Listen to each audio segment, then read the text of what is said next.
Yo soy la doctora Paola Nanetti. Voy a dictar la clase hoy día de la doctora Eva Garagorri, que es la jefa del servicio de dermato de la Fuerza Aérea del Perú, que no ha podido venir y se disculpa con todos ustedes.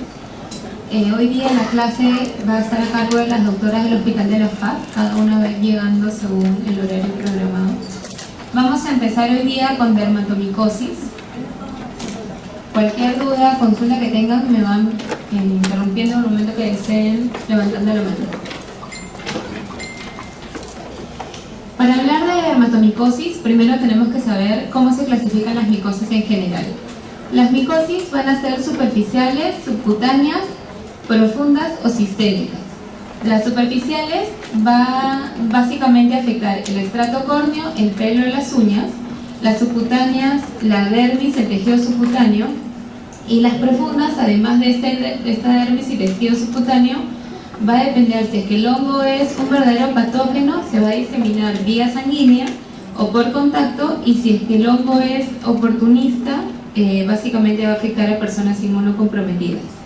Entonces vamos a tener que las micosis en general van a ser superficiales y profundas. El día de hoy vamos a hablar sobre las micosis superficiales. Las superficiales son propiamente dichas y superficiales por sí. Las superficiales de por sí están con un ítem azul, que es la tiña, la onicomicosis y la candidiasis, y las superficiales propiamente dichas son las tiñas y la pityriasis versicolor. Entonces, las micosis superficiales son infecciones micóticas localizadas en epidermis, en pelo, en uñas y en mucosas. Esto va a ser según el tipo de hongo que va a afectar. Pueden ser filamentosos, si es que hablamos de dermatofitosis o tiñas, levaduriforme, si es que hablamos de candidiasis, pityriasis versicolor, foliculitis por Pityrosporum, y hongos misceláneos de por sí, donde van a entrar la tiña negra, la piedra blanca y negra. Entonces, ese es un poco el esquema de cómo se va a desarrollar la clase, y vamos a empezar con las dermatofitosis. Las dermatofitosis, que son conocidas al igual que las tiñas, van a ser infecciones micóticas superficiales causadas por hongos dermatofitos que van a vivir en la queratina, básicamente. Van a afectar la capa córnea de la piel y de los anexos. Esta va a afectar tanto al hombre como a los animales. Se van a eliminar por una reacción inmunológica mediada por células. Va a haber una respuesta inflamatoria y un mayor aumento en la actividad proliferativa de los queratinocitos, que va a ayudar a que se minimice esta progresión, y la misma piel va a ayudar a que se elimine el hongo de la superficie cutánea. Eso quiere decir que la lesión que se va a ver se va a basar en este ítem, ya que el hongo lo que va a hacer es, nuestro sistema inmunológico va a favorecer que este se elimine desde el centro hacia afuera, y afuera se va a ver un aumento de actividad proliferativa de los queratinocitos. Entonces eso quiere decir que de por sí ya estamos pensando que es una lesión con un centro con piel normal y que tiene un borde eritematoso. Las hormonas esteroideas como el andrógeno y la androstenediona pueden inhibir el crecimiento de los dermatofitos, y se dice que las personas que son de grupo sanguíneo A son más propensos a tener este tipo de enfermedad y desarrollarlo de manera crónica. Se van a clasificar de diversas formas. La manera biológica de clasificarlos es según el género que sean, que son Microsporum, Trichophytum y Epidermophytum. Todos van a invadir la piel y las uñas, y el Microsporum y Trichophytum además van a invadir el pelo. Van a existir diversas especies de Microsporum y Trichophytum, pero solo una de Epidermophytum. Entonces, vamos a tener, si los clasificamos según su origen, los antropofílicos, que van a transmitirse de humano a humano, donde van a entrar el Microsporum y el Trichophytum. Los zoofílicos, que la transmisión va a ser de animal a humano, y los geofílicos, que la transmisión es del suelo al humano o un animal. Estos son los distintos tipos que hay. Hay muchas diapositivas que, como ya tienen la clase, ¿verdad? Como ya la tienen, entonces simplemente la van a leer y básicamente vamos diciendo los conceptos que deben de fijar. La patogénesis de las tiñas. Se va a afectar solamente el estrato córneo que esté dañado. El hongo va a tener afinidad, como ya dijimos, por la queratina, que es con lo que se va a alimentar, con lo que va a vivir. Va a haber una acción proteolítica queratolítica. El huésped va a tener una respuesta ante esta infección y se dice que hay un índice de renovación epidérmica aumentado. ¿A qué se refiere esto? Es que a nuestro cuerpo, nuestro sistema inmunológico, según nuestra respuesta inflamatoria, se va a generar un aumento en el borde de la lesión en un intento de matar este hongo. Y es por eso que los dermatofitos van a estar situados más lejos mientras más mantengan la infección, y es por eso que es una lesión circinada y con una configuración anular. ¿Me dejo entender? Ya. La topografía es variable. Va a haber tiña en todo el cuerpo, va a haber en el cuero cabelludo, en la barba, en la cara, en el cuerpo, en la mano, en la ingle, en el pie, en las uñas. Vamos a ir viendo una por una para que vean que hay algunas lesiones que son parecidas y otras no tanto. Entonces tenemos la tiña capitis, que es la tiña del cuero cabelludo de la cabeza. Se llama así a la que va a afectar el pelo, el cuero cabelludo, las cejas o las pestañas. Los géneros que van a afectar estos son dos, el microsporum y el tricofitum.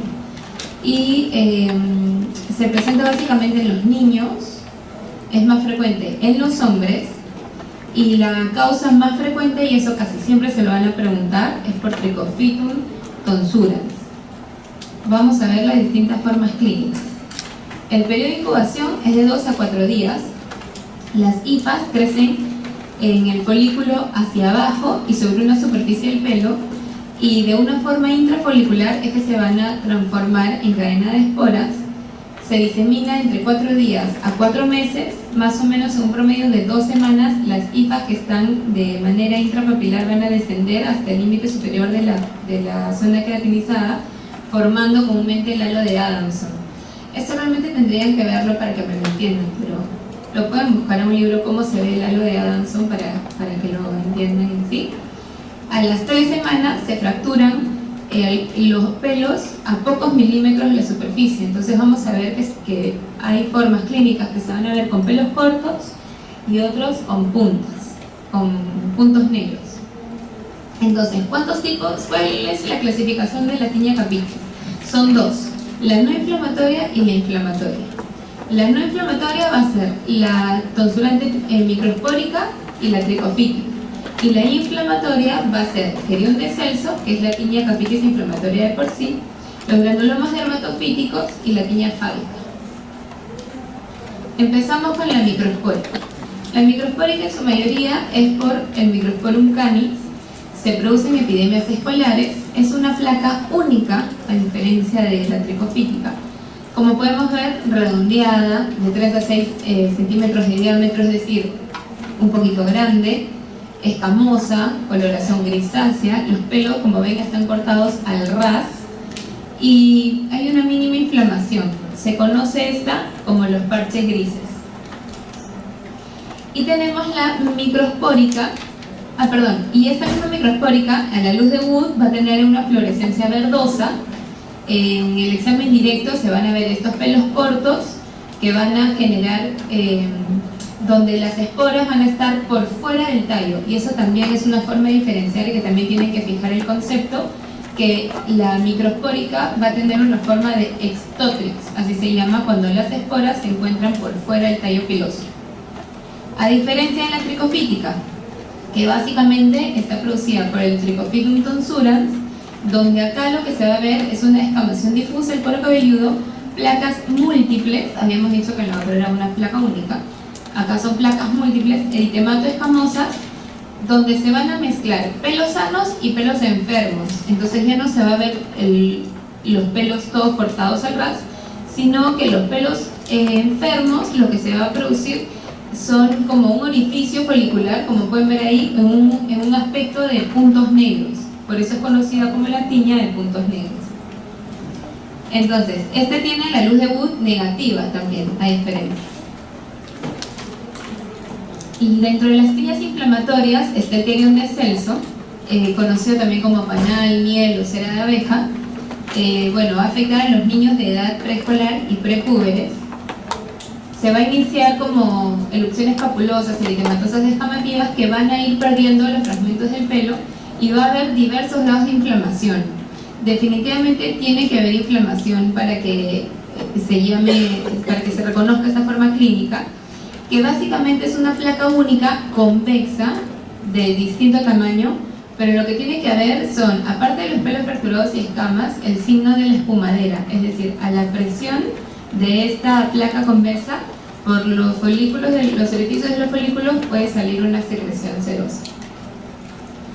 Entonces, aparte tenemos la tiña fábica, que es causada por el Trichophyton schwenleini, donde va a haber una descamación difusa que va a evolucionar a lesiones pustulosas aisladas. Podemos ver como en la imagen unas placas costrosas, crateriformes, o estas masas como amarillas, mielicéricas, que se conocen como escudete o cazoleta fábica.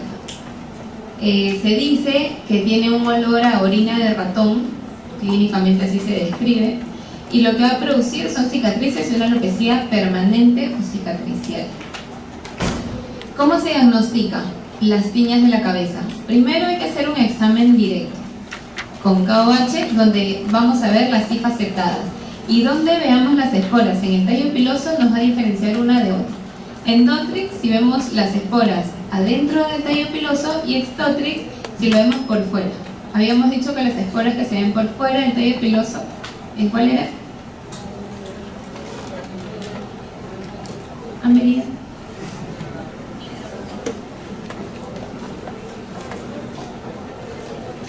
En la microespórica.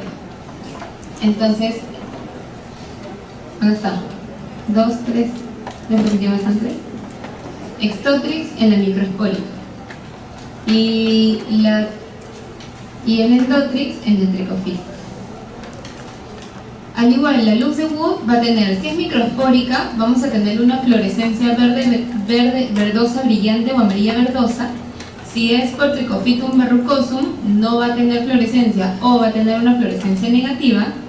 Y si es por Trichophyton schwenleini, una fluorescencia verde claro o azul blanca. El cultivo va a ser distinto también y las colonias van a crecer distintos según el agente al que se esté hablando. Estos son los diagnósticos diferenciales. En general, los diagnósticos diferenciales son variables de todas las micosis que se van a presentar. La lista se las dejo para que lo puedan revisar según cada tipo, ¿no? Habíamos dicho que la de parches grises, ¿cuál era?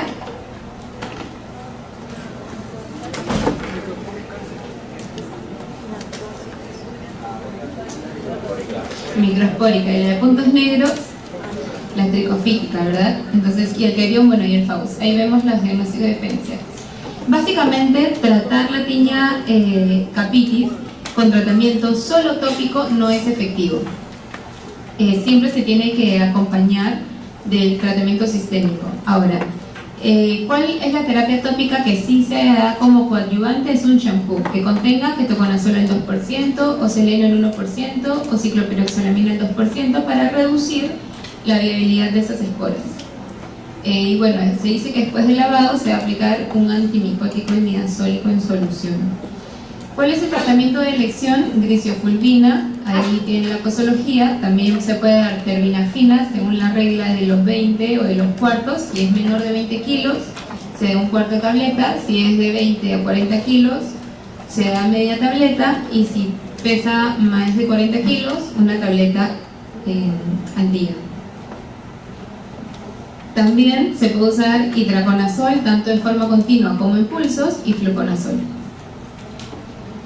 Cuando hablamos de una tiña capitis inflamatoria, que dijimos que era el querión de Celso, la fábrica, se asocia además corticoides orales, porque hay un proceso de inflamación asociado, y se puede o no usar antibióticos sistémicos si es que el paciente lo requiere. Entonces, eso fue sobre tiña capitis. Ahora, la tiña en la barba. Todas tienen distintos sinónimos, es importante saberlos. Esta se conocía como la sarna de los barberos. Vamos a ver por qué. La etiología va a depender según la forma clínica, es decir, el patrón que se presente. Si es patrón de tiña o si es patrón folicular. Esta tiña es poco frecuente, básicamente adultos jóvenes, se contagian por animales. Esto quiere decir que el caso clínico que les pongan va a tener que ser un granjero, un jardinero, un agricultor, alguien de zonas rurales, cuidadores de animales domésticos en general. Y antes que se transmitan de persona a persona, antes, porque era la sarna de los barberos, porque se transmitían por las navajas y por las tijeras. Dos patrones clínicos, el patrón de la tiña y el patrón folicular.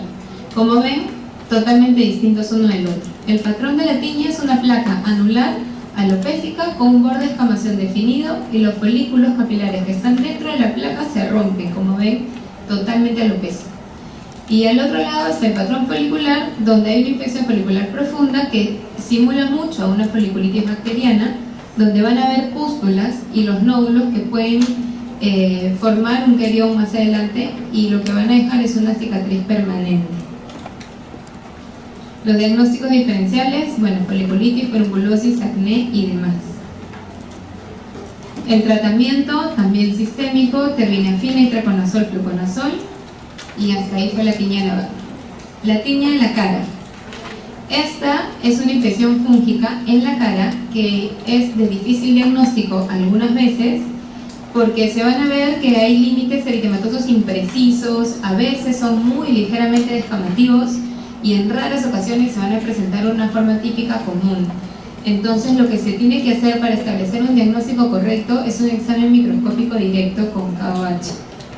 Entonces, como en muchos de los hongos que se van a ver, ocurren en áreas tropicales donde las temperaturas son altas y la zona es húmeda. Es frecuente en los niños de todas las edades, más común en adultos jóvenes, en este caso en mujeres, que hemos visto que los ojos anteriores eran hombres, y generalmente se asocia a pacientes que anteriormente o a la par, paralelamente, tienen tiña capitis. Esta es producida por el Trichophyton rubrum, Mentagrophytes o el Microsporum canis sonalis. Clínicamente se va a ver una o varias placas eritematosas que pueden ser escamosas, descamativas, y va a tener un borde definido papular o vesicopusculoso. Es pruriginoso según lo que dice el paciente, y como es en la cara, pues puede afectar mejillas, nariz, zona periorbital, mentón y en la frente. Dentro de los diagnósticos diferenciales y según la zona donde se presente, se va a diferenciar dermatitis seborreica, dermatitis de contacto, lupus, cualquier dermatosis fotosensible y dermatosis atípica. Tópicamente se dan fungicidas o fungistáticos. El tratamiento se prolonga algunos días más y una vez que se ha confirmado la cura clínica, es decir, la lesión ya no aumenta más, y se añade el tratamiento sistémico cuando son casos de terapia resistente o son lesiones muy extensas. Este es los fármacos que se deben usar en general: terbinafina, itraconazol, fluconazol y ketoconazol. Las dosis según el paciente con el que estemos. Y para tiña corporis, esta es una infección superficial de la piel lampiña de dermatofitos. Son distintas agentes los que producen esta entidad. Ojo que esta se conoce como herpes circinado, porque a veces nos hablan de un herpes circinado y no lo relacionamos con una tiña, pensamos que es herpes en general. No, si nos dicen tiña circinada, por ahí que sí la sacan. Tiña corporis también, tiña de la piel lampiña también, pero herpes circinado casi siempre es motivo de confusión. Esta tiene una topografía súper frecuente, generalmente va a afectar en extremidades, climas calurosos y húmedos, más frecuente en preadolescentes y en niños que van a tener contacto con animales domésticos y que también paralelamente pueden presentar tiña capitis. Lo que se va a ver acá es una actividad de enzimas, que son las queratinasas, que van a invadir la capa córnea. Va a haber un periodo de diseminación periférico de 1 a 3 semanas, generando ese patrón centrífugo, como pueden ver en la imagen, que va a tener un borde activo y progresivo, y es ahí donde inicia el incremento de la renovación epidérmica que vimos en un inicio, ¿no?, que generaba este tipo de lesión anular. Vamos a tener dos patrones clínicos: las lesiones anulares, como vemos en la imagen, que es la tiña clásica, y lesiones inflamatorias profundas. Entonces vemos que las anulares redondas o tiña clásica se van a iniciar como pápulas escamosas planas que desarrollan lentamente un borde elevado, teniendo pápulas o vesículas, ¿no? Y el área central va a estar hipopigmentada o parda, menos escamosa, y vamos a ver que va a ir avanzando del borde hacia afuera. Mientras que la tiña clásica, esta es la misma tiña clásica y redonda, pueden generarse áreas extensas cuando se juntan muchas lesiones, cubrir superficies muy grandes y pueden permanecer durante muchos años sin resolverse, ¿no? Y por otro lado, las inflamatorias profundas van a ser producidas por hongos zoofílicos, como el Trichophytum verrucosum. Es una placa redonda con intensa inflamación, como podemos ver aquí. Es sobrelevada, eritematosa y tumefacta. Las pústulas son foliculares. Cuando hay pústulas, lo que va a representar es que hay una penetración profunda en el folículo piloso, y además esta puede coexistir con una infección de Staphylococcus aureus. Hay variantes clínicas fuera de esas dos que les he comentado. Uno es el granuloma de Mahochi, es el granuloma tricofítico, que es una infección micótica profunda del folículo piloso, localizada en la parte sobre todo inferior de las piernas, sobre todo en las mujeres, producto de un traumatismo superficial o del afeitado, ¿no?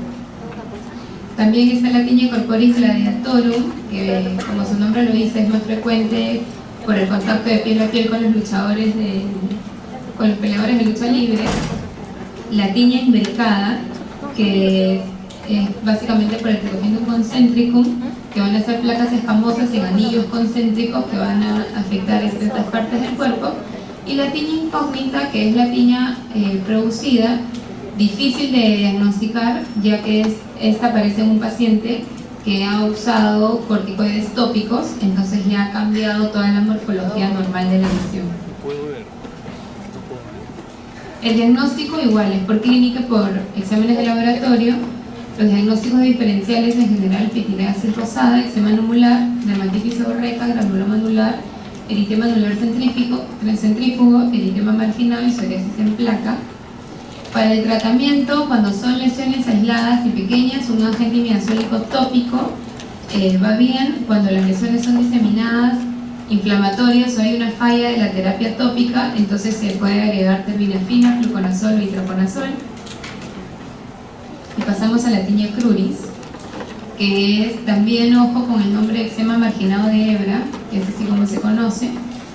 Se le dice tiña inguinal no solo en las que están en la ingle, sino también en los genitales, en la región púbica, en la zona perianal y perineal. Esta es más común en varones que en mujeres. Es muy raro ver a un niño con una tiña inguinal. La transmisión es por contacto directo, por toallas, por ropas.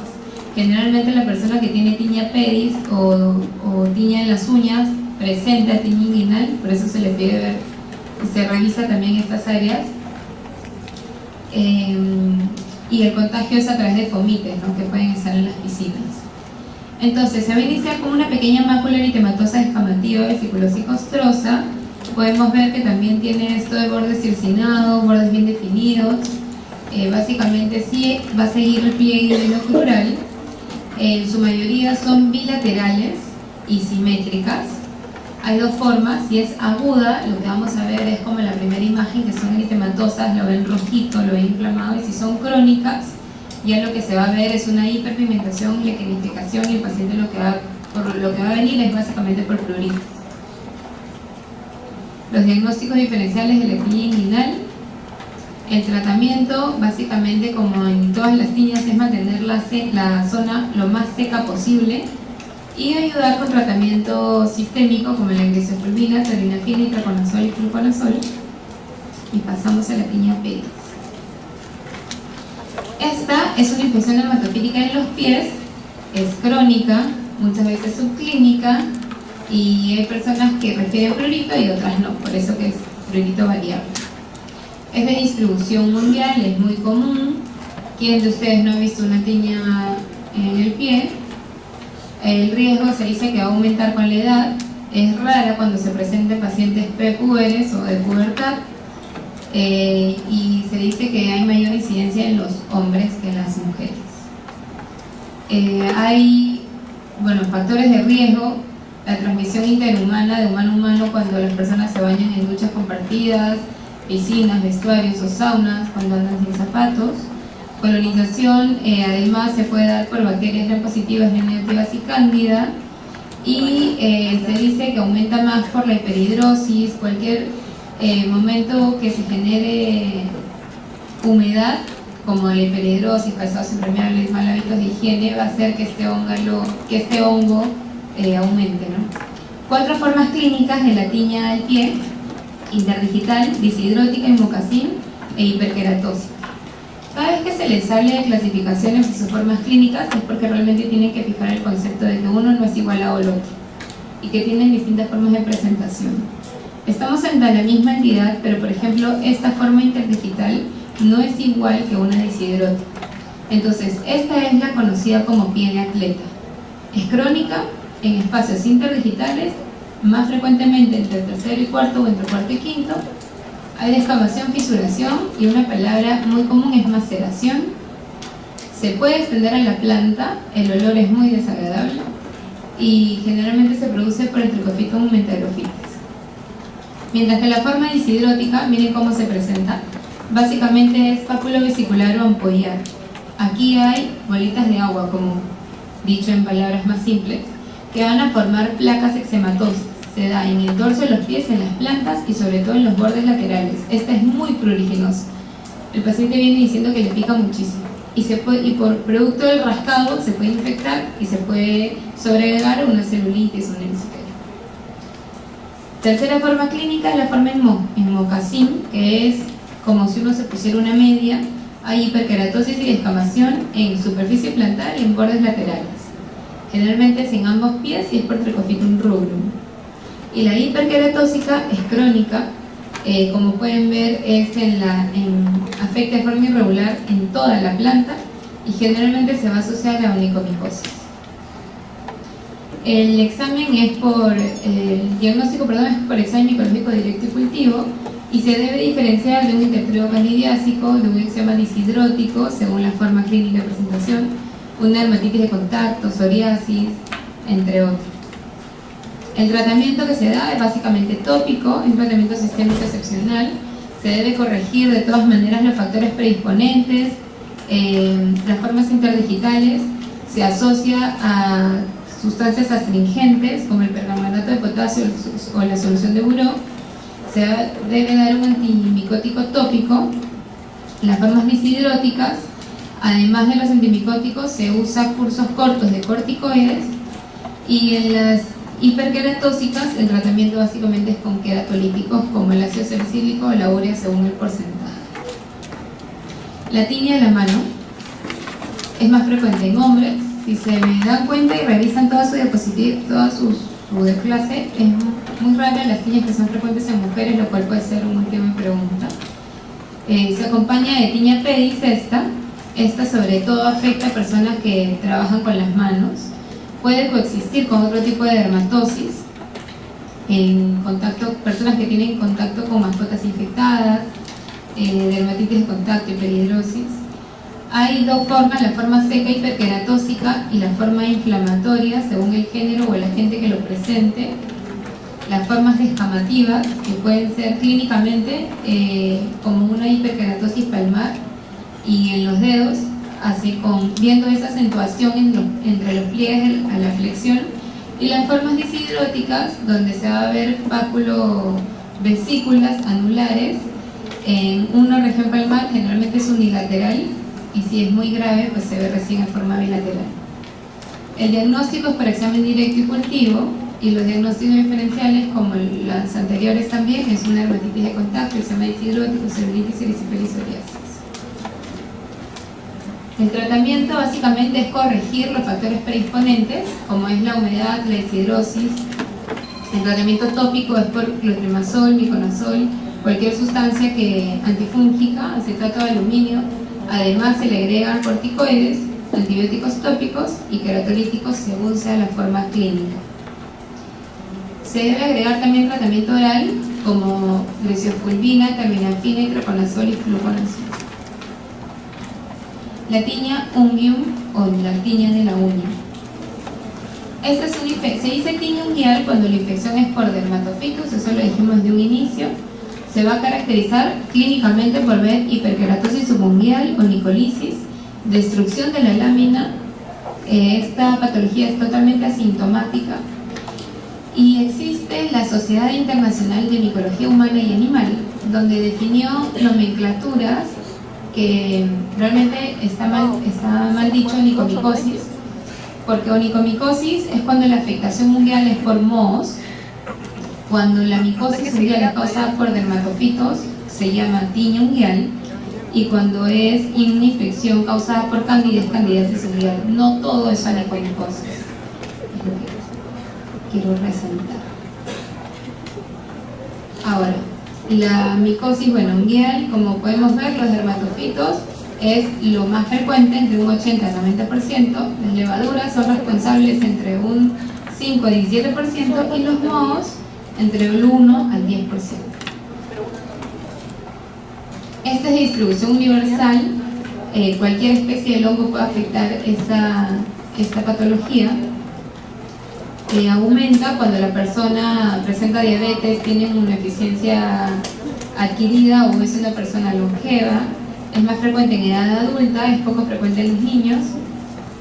Y hay un 85% de veces más afectado a las uñas de los pies que lo de las manos, que solamente es un 10%.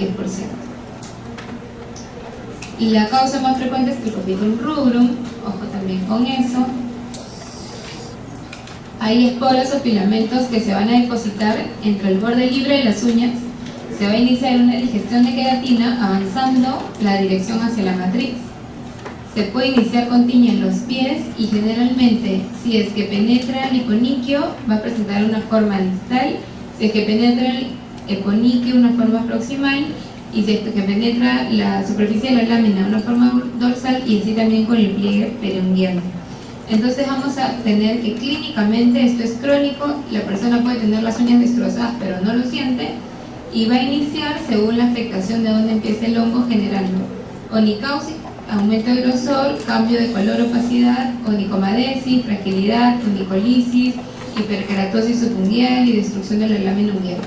Entonces vamos a ver que si vamos a ver la forma clínica de una onicomicosis subunguial distal, esta es la más frecuente. Como podemos ver en la imagen, está de afuera hacia adentro en la uña, afecta a los pies y en las manos, puede afectar uno o varios o todos los dedos, y esta es más frecuentemente causada por el Trichofitum rubrum. La lateral, el surco lateral se va a propagar al lecho y la lámina unguial originando onicolisis, que es la separación en la primera foto podemos ver de la uña con su lecho, y paquioniquia, que es el engrosamiento en la zona más gruesa, como podemos ver en la segunda foto, de la región subunguial.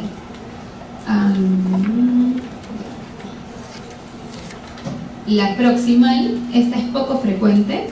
Hay una afectación proximal de la lámina, se invade la lúnula, se produce estas manchas blancas, hay destrucción de la placa unguial en la zona proximal y básicamente es causada por el Trichofitum rubrum también, mentagrofites en general, y cándida cuando es secundaria a una paroniquia.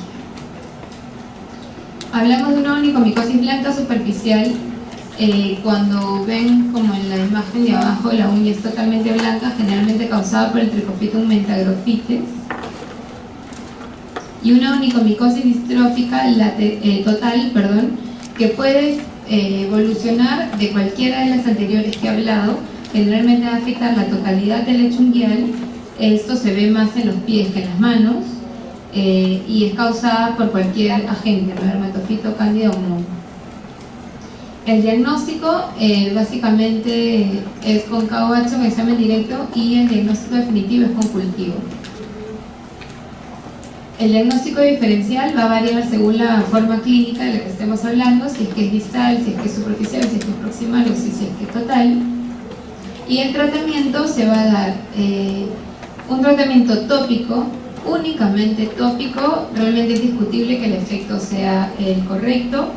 Se acompaña siempre a un tratamiento sistémico, pero es un coadyuvante en personas que pueden tomar tratamiento sistémico. Si es que no son candidatos a un tratamiento sistémico, entonces igual se les brinda una opción tópica con amorelfil al 2%, teoconazol o ciclopiroxalamina al 8%.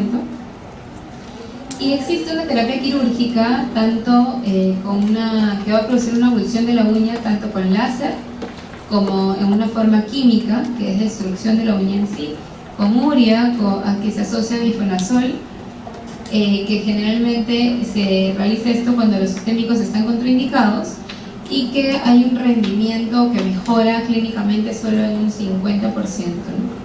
Para que realmente cure una micosis unguial se tiene que dar terapia sistémica, y para esta se usa itraconazol en pulsos o de manera continua, así como la terbinafina, fluconazol, crisofulvina, ketoconazol, y la mejor terapia siempre va a ser la combinada, que es la terapia sistémica con una opción tópica, ¿no? La tiña negra, que tiene esos sinónimos, causada por ese agente etiológico. Básicamente va a estar en climas tropicales, su periodo de incubación es de 10 a 15 días. Lo que se va a ver es, como vemos en esta imagen, una mácula única, marrón, aterciopeladas con escamas, que se va a localizar en palmas, plantas, cuello o tronco. Es así. Diagnósticos diferenciales: cuando ocurren en las plantas, un melanocito acral, hiperpigmentación postinflamatoria, erupción fija a fármacos, hiperpigmentación postinflamatoria, tinción de químicos y colorantes, y el tratamiento es con agentes queratolíticos, ¿no? La piedra, que es producida que es una tricosporosis, se produce formaciones arenosas oscuras del tamaño de un alfiler en el pelo del cuero cabelludo, de las cejas o de la barba. Lo que se van a ver son nódulos duros, que son pequeños en el tallo piloso, pero que no va a afectar la raíz. Va a haber dos formas, piedra blanca y piedra negra. Y acá se les dice un cuadro con las diferencias, que cuando hay diferencias es porque se las tienen que aprender. Entonces, si es piedra blanca, el nódulo es blanco, a diferencia de la piedra negra, que el nódulo es marrón. La consistencia de la piedra blanca es débil y la consistencia de la piedra negra es fuerte. Y así, ¿no? La adherencia del nódulo del cabello y la piedra negra es firme, la localización es distinta, la piedra blanca va a estar en la axilas y región púbica, y la piedra negra en el cuero cabelludo y en la cara. El agente etiológico es distinto en los dos. Las hifas son no dermatomicetos en la piedra blanca y sí lo son en la piedra negra. El crecimiento en el cultivo de agar es rápido en la piedra blanca y lento en la piedra negra. Y en los dos casos lo que se tiene que hacer es recortar el cabello que esté afectado, lavar con un champú antifúngico que contenga ketoconazol al 2%. Para terminar, vamos a hablar de candidiasis cutánea y pitiriasis versicolor. Entonces, la candidiasis, producida por la Candida albicans y otras especies de Candida, produce infecciones de la piel y en las mucosas. Básicamente lo que se va a producir es que mediante gemación de estas levaduras se van a formar pseudohipas que van a ser elongadas, y eso es lo que se va a ver en la microscopía. Va a crecer en un ambiente cálido, húmedo, por lo que esta infección confina mucosas, áreas intertriginosas, que son los pliegues, o donde hay contacto piel a piel. Hay distintos factores predisponentes, como la diabetes, ojo en pacientes diabéticos, en lugares donde hay oclusión, donde hay maceración cutánea, como en los obesos, en los embarazos, cuando las personas están dando de lactar o cuando están usando anticonceptivos orales, y sobre todo les tienen a veces que decir que el paciente tiene un tratamiento antibiótico sistémico de larga data. Las formas clínicas: localizada, difusa y sistémica. La localizada se va a dividir en cutánea, mucosa y en anexos cutáneos. Entonces, la cutánea básicamente interflujo candidiásico del adulto, de los pequeños pliegues y del lactante. En la mucosa vamos a ver estomatitis candidiásica, quelitis candidiásica, glositis candidiásica y candidiasis genital. Y de los anexos, la polipolitis candidiásica y la onicomicosis candidiásica. Entonces, hemos dicho que lo que se va a ver en el examen directo son las esporas y los pseudomicelios. Entonces, el medio que se usa para aislar es el medio de Nickerson. Vamos a empezar con la de los pliegues cutáneos, que es el intertrigo candidiásico. La lesión primaria va a ser las pústulas, que va a tener un contenido, como podemos ver, va a tener una superficie brillante, desnudada, como si la piel fuese un papel de fumar, ¿no? Que va a tener un avance escamativo a lo largo. Como podemos ver acá, se puede ver en la ingle, en el pliegue abdominal. Está la candidiasis de los pequeños pliegues, la paroniquia candidiásica, que es una inflamación crónica del pliegue unguial en una secreción esporádica purulenta. Lo que podemos ver aquí es esta coloración parduzca en la lámina unguial. Generalmente afecta una uña, no están afectadas todas las uñas, y generalmente el paciente es diabético. El tratamiento de esto es con fluconazol y itraconazol, lociones antifúngicas, y se debe evitar la exposición crónica a la humedad. La candidiasis del pañal, se van a ver placas rojo brillantes, se van a ver pápulas, pústulas satélites que se van a romper y van a formar un collarete de escamas. Cuando el pañal generalmente ocluye esta zona de la piel, va a haber maceración y es lo que va a producir mayor infección y que se inflame. Generalmente sabemos que el pH de la piel es de ¿cuánto?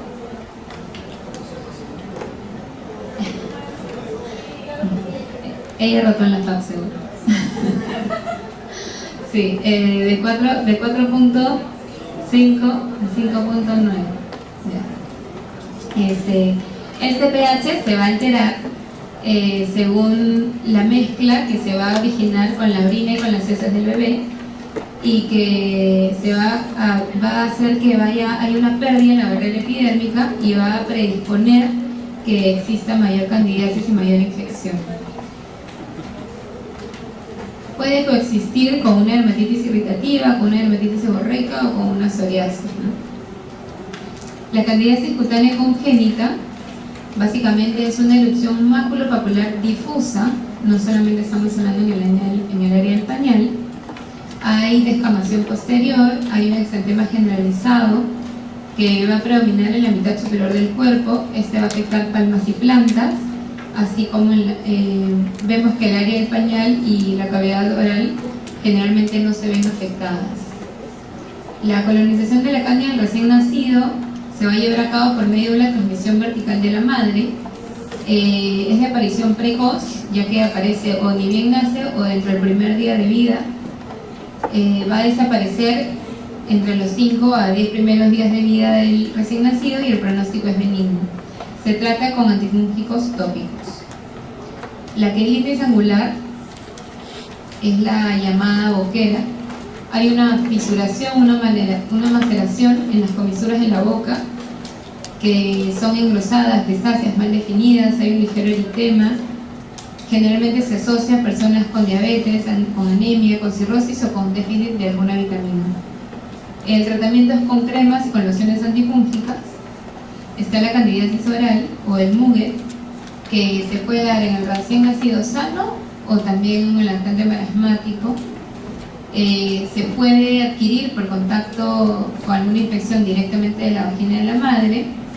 Lo que se van a observar son placas membranosas de color grisáceo en la superficie de la mucosa con una base rojiza, como vemos en la imagen. Puede afectar las comisuras bucales, puede afectar también los labios, la lengua, se pueden atrofiar las papilas. El tratamiento en los lactantes es con nistatina en gotas, en los adultos es con nistatina y se debe disolver los comprimidos de clotrimazol, y en inmunodeprimidos se debe asociar fluconazol o itraconazol. También está la balanitis candidiásica, la cual se va a llamar balanopostitis cuando la infección está localizada en el prepucio y balanitis cuando está afectada en el glande. es más frecuente en los hombres que no son circuncidados. Cuando son diabéticos, el riesgo aumenta. El riesgo aumenta cuando el coito es con una mujer infectada, aunque luego, por más que no haya contacto, la infección generalmente persiste. Hay un enrojecimiento, un hinchazón, se ven placas con bordes mal definidos y geográficos, hay descamación y pequeñas pápulas. Acá podemos ver estas pápulas. Esto es cuando afecta el glande. La vulvovaginitis candidiásica, hay prurito intenso, irritación, cesación intenso de ardor. Los labios mayores y menores están eritematosos, húmedos y macerados. El cervix se va a ver hiperémico, erosionado, y van a haber pequeñas vesículas en la superficie. Igual a las otras candidiásicas se asocian pacientes diabéticos y mujeres que han tenido antibiótico de amplio espectro. El tratamiento es con fluconazol a dosis única y fluconazol entre 3 a 5 días, y también opciones en crema como el miconazol, nistatinas o clotrimazol. La candidiasis perianal, que generalmente afecta el tracto gastrointestinal, va a haber un eritema con pequeñas pápulas y maceración perianal, prurito, sensación de ardor intenso. El tratamiento es con nistatina, imidazoles tópicos, sustancias astringentes, secantes como el óxido de zinc, calamina, fluconazol y traconazol. Tenemos la foliculitis candidiásica, que es poco frecuente. Generalmente se ve en inmunodeprimidos o en personas que son adictas a drogas.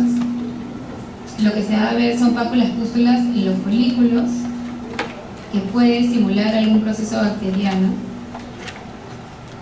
Igual los factores predisponentes, como en todos, que el paciente sea obeso, que el paciente sea diabético, el tratamiento con antibióticos y el tratamiento con fluconazol y troconazol. La candidiasis unguial, también hay que diferenciarla de la tiña unguial, que ya lo vimos. Estas son levaduras que van a seguir en frecuencia en los dermatofitos. Siempre el dermatofito va a ser el más frecuente. Esta es responsable entre un 5 y un 17%. Las especies más frecuentes es la Candida albicans y tiene 3 categorías: la onicomicosis proximal asociada a paronychia crónica, la onicomicosis distal secundaria candidiasis mucocutánea crónica y la onicolisis candidiásica. Entonces vamos a ver rápidamente cada una.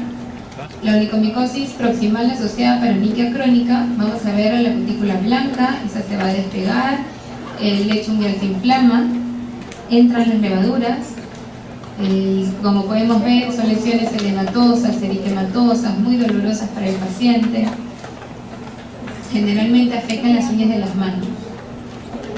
La onicomicosis distal secundaria candidiasis mucocutánea crónica es muy rara, representa menos del 1%. Hay un engrosamiento de la tabla unguial y se puede acompañar de onicomicosis. La onicolisis candidiásica es cuando la lámina de la uña está separada del lecho unguial, y esta es la forma más común que ocurre en las uñas de las manos. El diagnóstico es clínico y micológico. Los diagnósticos diferencial los tienen ahí. El tratamiento es con lacas antimicóticas que contengan amlodipina, ciclopiroxalamina y traconazol, fluconazol. Y bueno, generalmente la mejor opción va a ser la terapia combinada usando un antifúngico bioral y tópico para que tengamos un mejor resultado. Para terminar, la pityriasis versicolor. La pityriasis versicolor, o llamada tiña versicolor, es una infección común que va a ser causada por una levadura que se va a llamar, ¿cómo se va a llamar? Malassezia furfur, que es la forma micelar. Esta misma levadura, cuando está cuando está en fase de levadura, se va a llamar Pityrosporum ovale. Cuando entra a su forma micelar, se va a llamar Malassezia furfur, pero estamos hablando de la misma entidad. El aspecto de cómo se va a ver la piel es lo que va a asustar al paciente, porque generalmente no va a producir ningún síntoma. Entonces, lo que el paciente va a ver es una versatilidad de colores, por así decirlo. Entonces, ¿qué va a predisponer? La piel grasa, donde generalmente haya mayor sudoración, humedad, un sudor excesivo, personas desnutridas, embarazadas que usan corticoides, que vivan en zonas tropicales. Clínicamente, múltiples máculas que son ovaladas, que pueden ser marrones, pueden ser blancas, pueden ser rosadas, pueden ser de distintos colores, que van a tener una fina descamación superficial y que se van a localizar en el tronco superior y en los hombros. Y generalmente si hablamos de los niños sin cara. Hay un ligero prurito, no es muy común, y generalmente tiene afectación folicular. Va a existir una versión, o mejor dicho, la forma hipopigmentada o hipomelanótica que se va a producir es básicamente por un efecto inhibitorio de la tirosinasa en los melanocitos por los ácidos dicarboxílicos. Y lo que se va a ver en microscopio es esto que se conoce como espaguetis y albóndigas, que son las hifas micóticas y cortas y gruesas, y las esporitas, que son como las albóndigas. Entonces son la combinación de hebras con esporas, conocidos como espagueti con albóndigas. La luz de Wood se van a ver amarillentas. El diagnóstico diferencial de dermatitis seborreica, pityriasis rosada, pityriasis alba, lepra, sífilis y vitíligo. El tratamiento tópico, ketoconazol al 1 al 2% en shampoo, imidazol en crema, nistatina, loción y shampoo de sulfuro de selenio. Se debe acompañar igual de tratamiento sistémico, ketoconazol, fluconazol y proconazol. Y la folicolitis por Pityrosporum es una infección del folículo causada por la levadura Pityrosporum orbiculare en adultos jóvenes de edad media, más frecuente en mujeres. Hay una oclusión folicular que es generalmente el efecto primario y luego va a proliferar generando la obstrucción. Clínicamente, esta erupción papulopustulosa localizada en la porción superior del tronco y de los hombros, y que se puede manifestar como una erupción en frente similar al acné, aspecto de acné resistente al tratamiento. Eso sería todo.